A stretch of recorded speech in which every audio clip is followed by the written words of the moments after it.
Magandang araw mga banateros. Espesyal po ang araw na to dahil ating pong ibabahagi ay ang isang espesyal na grupo.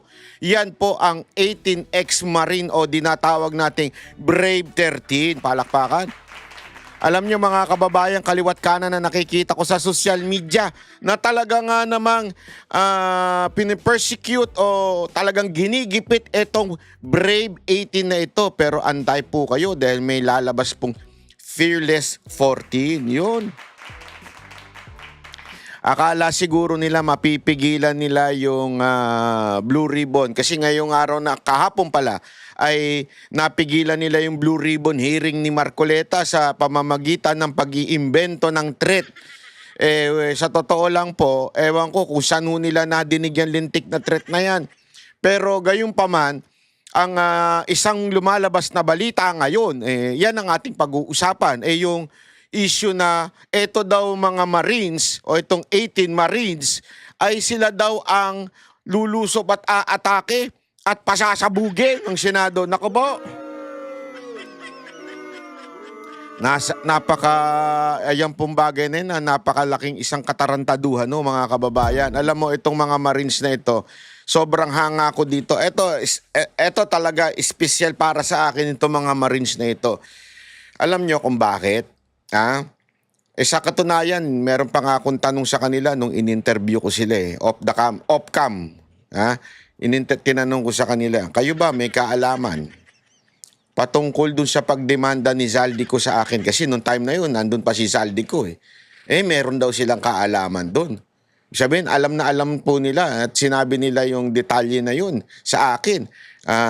Kung kailan naganap yun.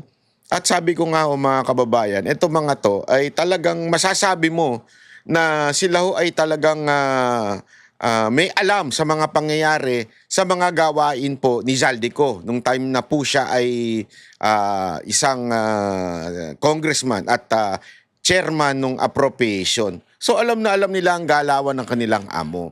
At ngayon, ito, nagpapakabayani sila sa pamamagitan ng pag-reveal ng mga nalalaman nila. Rewind muna tayo. I-rewind lang tayo ng kaunti. Bakit po ba itong mga ito masasabi nating credible? Compare doon sa katulad ni, sino ba ito? Si Madriaga.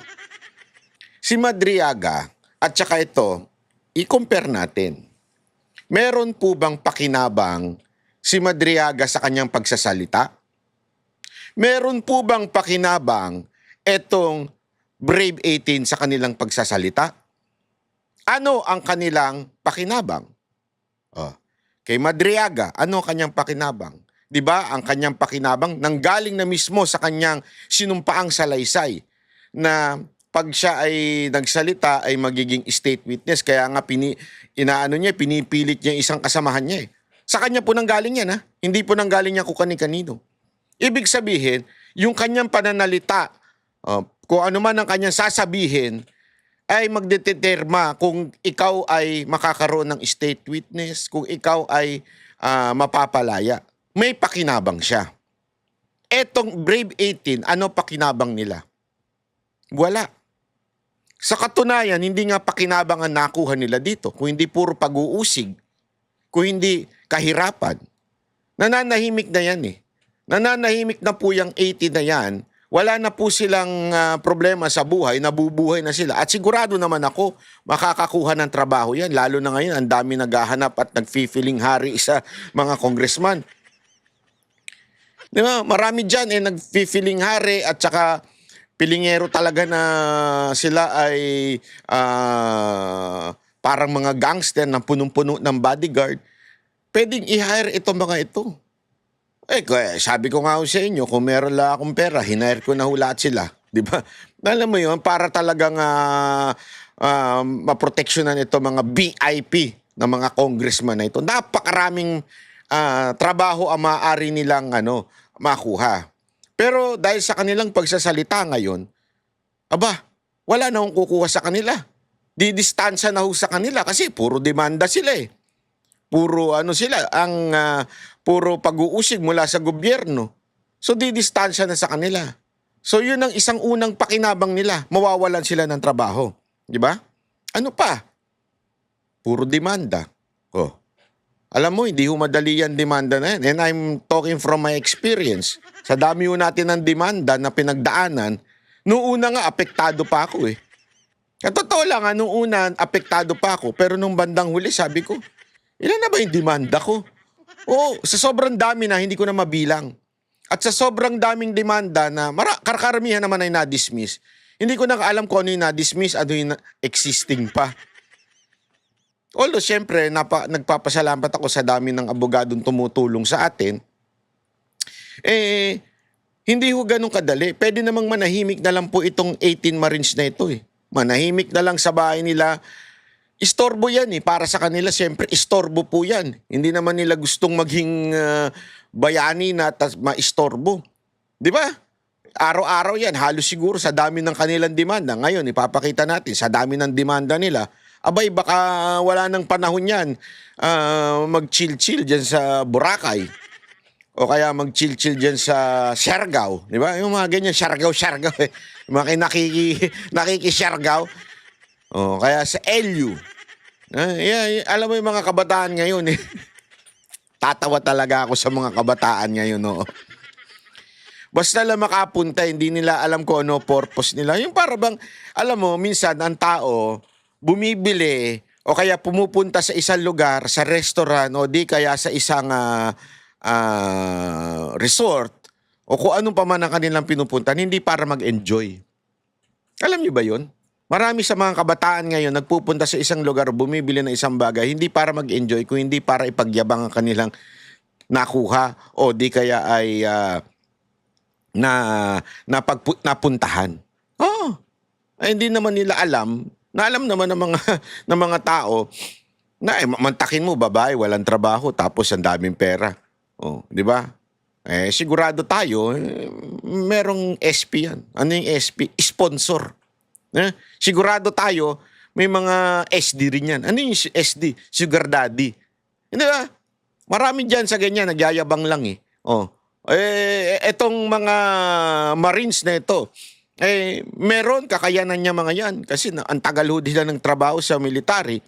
Malamang sa malamang, may kakayanan ho yan pumunta ng beach. Hindi katulad doon ng mga Gen Z dyan na umaasa lang sa kanila mga sugar daddy o sugar mama. Ngayon, dumadami na may sugar mama at saka may sugar bayot. Ang dami ngayon. Mga kalalakihan, sugar bayot.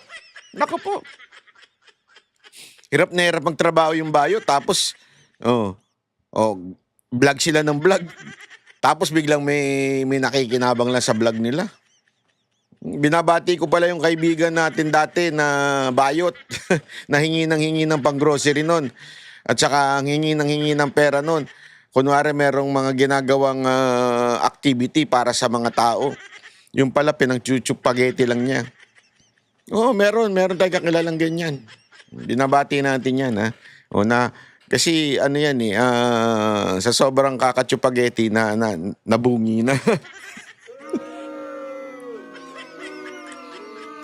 Pero balik tayo doon sa Marines. Yung mga Marines po, meron po talaga silang kakayanan. Diba? Meron po silang kakayanan na mag-chill na lang sa buhay. Kung trabaho, meron din sila. Pero anong nangyari nung kanilang pagsasalita? Kaliwat kanan ng demanda. Kaliwat kanan ng pagbibintang. At ang pinakamatinding pagbibintang ngayon, ginagawa pa silang terorista. Ginagawa pa silang terorista nitong, ewan ko ba, itong BBM senators. Para bagang sila pa ang bakit naman nila ba? Hindi ko makita yung logic eh. In every crime, there should be a motive. In every crime, there should be a motive. Di ba? Halimbawa, marami yan. Mapapanood yun sa mga documentary o kahit sa mga fictional movies. May dahilan kung bakit pumapatay, di ba? Di ba usually yung first suspect, yung asawa, dahil kukunin yung yaman. May ganun eh, di ba? O kaya naman may utang yung isa, kaya pinatay. Yung mga ganun, may motibo. Anong motibo nila sa pananakot sa Senado? Sa katunayan, ang dahilan nga ang naging resulta nung threat kununin nyo dyan sa Senado ay nakakansela yung kanilang pananalita sa Blue Ribbon o yung kanilang oportunidad na makapagsalita sa Blue Ribbon ni Marcoleta. Tulad kahapon na supposedly may Blue Ribbon na cancel. Yung oportunidad na yon na matagal na nilang hinahangad-hangad ay napipigilan dahil dito sa lintik na threat na ito. So give me a good reason or reasons kung bakit nila babantaan ng Senado. Di ba? Sino ang may motibo? Sige, tanungin ko kayo. Sino ang may motibo niyang lintik na threat na yan?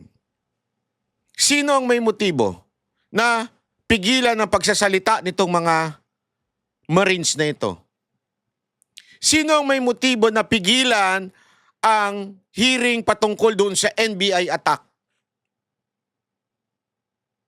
Sino? Yung mga 18 Marines po ba? Itong Brave 18? Hindi. Your guess is as good as mine. Yung mga sagot ng mga animal eh. Ganon yung mga sagot na nakuha ko doon sa mga animal na mga congressman na makabintang eh. Your guess is as good as mine. Eh, pag ganun-ganon pa eh. Hindi, di ba? Sa lahat po ng crime, meron pong motibo.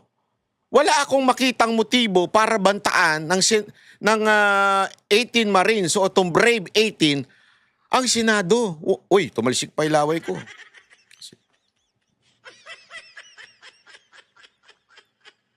Di ba? Wala pong dahilan. Kami ang boses ng masa, hindi natatakot. Katotohanan lang, di kami nalulunod. Walang bahid ng sismis, lahat ay totoo. Kahit sino ka pa, pag mali ka babanatan ka. Walang pinipili kulay, wala kaming kinikilingan. Basta para sa bayan, kami lalaban. Pag tama palakpakan, pag mali banatan. Di matitinag, di matatakot, para sa bayan tuloy ang sigaw. Sa harap ng kamera, walang halong takot. Mga baluktot